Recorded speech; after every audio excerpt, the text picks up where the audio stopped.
नमस्ते और स्वागत है। आज हम बिजनेस इंटेलिजेंस की दुनिया में एक बहुत ही जरूरी फैसले पर बात करने वाले हैं, जो रॉयल रिसर्च की एक गाइड पर आधारित है। क्या एक बीआई सॉल्यूशन को क्लाउड में होस्ट करना चाहिए या फिर अपने ही दफ्तर में, यानी ऑन प्रेमाइसेस? देखिए, ये एक बड़ा रणनीतिक फैसला है जो किसी भी कंपनी की लागत, उसकी ग्रोथ और डेटा की सुरक्षा पर बहुत गहरा असर डाल सकता है। तो आज हम क्या क्या देखने वाले हैं? सबसे पहले हम इस बड़े फैसले के महत्व को समझेंगे, फिर दो मुख्य दावेदारों से मिलेंगे और देखेंगे कि उनकी ताकत और कमजोरियां क्या हैं।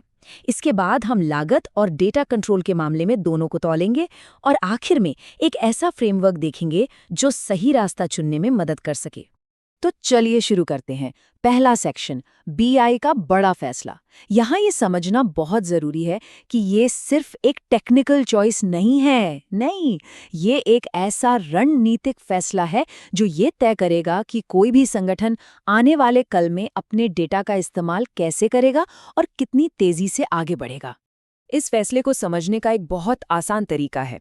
इसे ऐसे सोचिए, क्या कोई अपने डेटा के लिए एक कस्टम घर बनाना चाहता है जहां हर एक चीज, हर एक कोना उसके अपने कंट्रोल में हो, या फिर एक लग्जरी अपार्टमेंट किराए पर लेना चाहता है जहां सारी सुविधाएं तो बेहतरीन है लेकिन कंट्रोल पूरी तरह से अपना नहीं है? बस यही वो मूल अंतर है ऑन प्रेमाइसेस और क्लाउड के बीच का।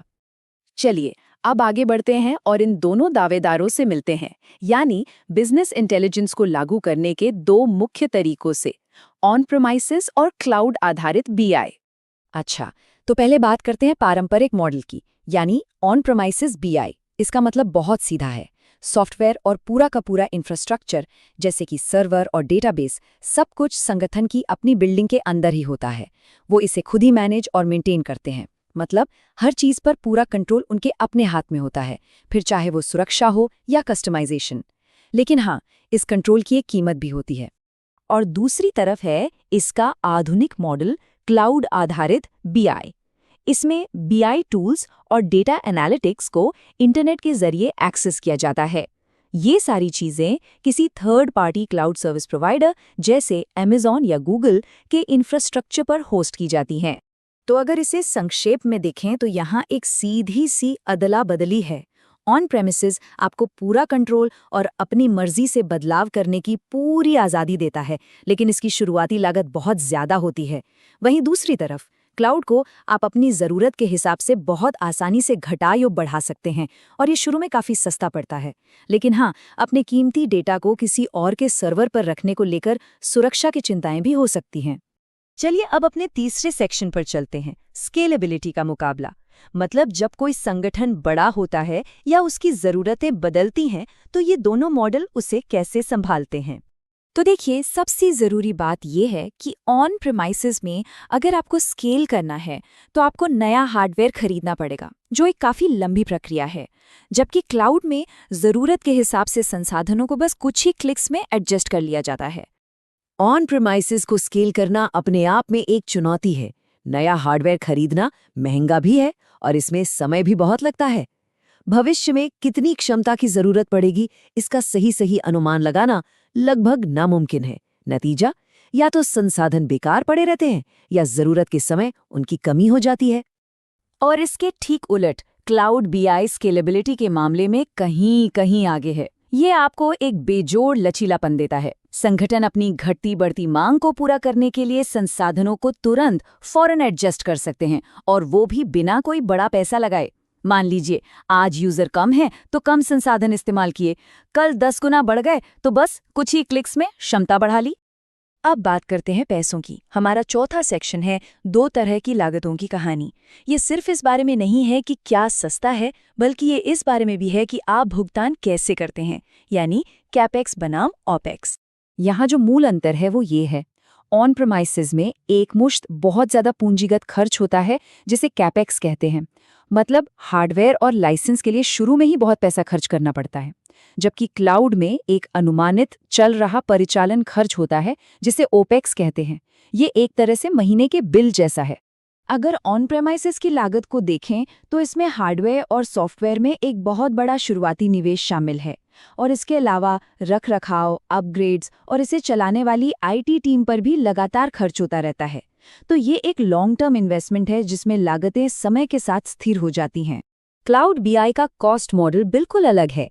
ये सब्सक्रिप्शन या जितना इस्तेमाल उतना भुगतान पर आधारित है। ये शुरुआती पूंजीगत खर्च को काफी हद तक कम कर देता है, जो खासकर छोटे संगठनों के लिए बहुत फायदेमंद है। लेकिन हाँ, डेटा स्टोरेज और बैंडविड्थ से जुड़ी लंबी अवधि की लागतों पर भी विचार करना जरूरी हो जाता है। चलिए अब आगे बढ़ते हैं और हमारे 5वें और एक बहुत ही महत्वपूर्ण सेक्शन पर आते हैं, अपने डेटा पर नियंत्रण यानी गवर्नेंस और सुरक्षा। ये खासकर उन इंडस्ट्रीज के लिए बहुत जरूरी है जहां डेटा बहुत संवेदनशील होता है। यहाँ मुख्य अंतर ये है कि ऑन प्रीमाइसेस में डेटा और सुरक्षा प्रोटोकॉल पर आपका पूरा और सीधा नियंत्रण होता है। आप तय करते हैं कि नियम क्या होंगे, जबकि क्लाउड में ये संगठन और प्रोवाइडर के बीच एक साझा जिम्मेदारी का मॉडल बन जाता है। तो ऑन प्रीमाइसेस डेटा गवर्नेंस का मतलब है डेटा और इंफ्रास्ट्रक्चर पर पूरा कंट्रोल। संगठन अपनी ज़रूरत के हिसाब से बहुत ही कस्टमाइज्ड सुरक्षा और नियमों को लागू कर सकते हैं। ये उन इंडस्ट्रीज के लिए सबसे अच्छा है जहां बैंकिंग या स्वास्थ्य सेवा जैसे कड़े नियम होते हैं।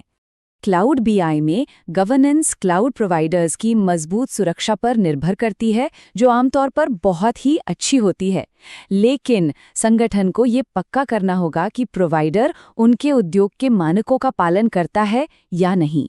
यहाँ सुरक्षा के लिए साझा जिम्मेदारी को समझना बहुत बहुत जरूरी है।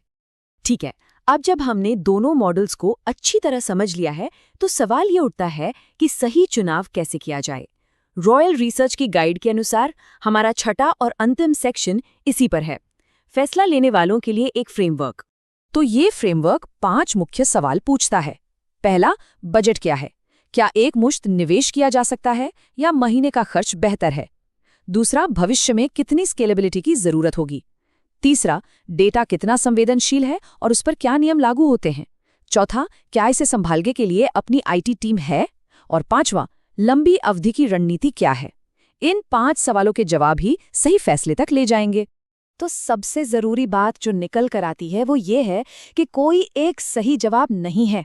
ऐसा नहीं है कि क्लाउड हमेशा बेहतर होता है या ना ही ऑन प्रीमाइसेस। सही चुनाव किसी भी संगठन की अपनी अनूठी जरूरतों, उसके संसाधनों और उसके लक्ष्यों पर ही निर्भर करता है। तो जाते जाते एक विचार छोड़ जाते हैं, क्या संगठन की बीआई रणनीति सिर्फ आज की जरूरतों को पूरा करने के लिए बनी है या इसे आने वाले कल की चुनौतियों और अवसरों के लिए तैयार किया गया है? इस पर जरूर सोचिएगा। उम्मीद है इस गाइड से अपना रास्ता चुनने में मदद मिलेगी। शुक्रिया।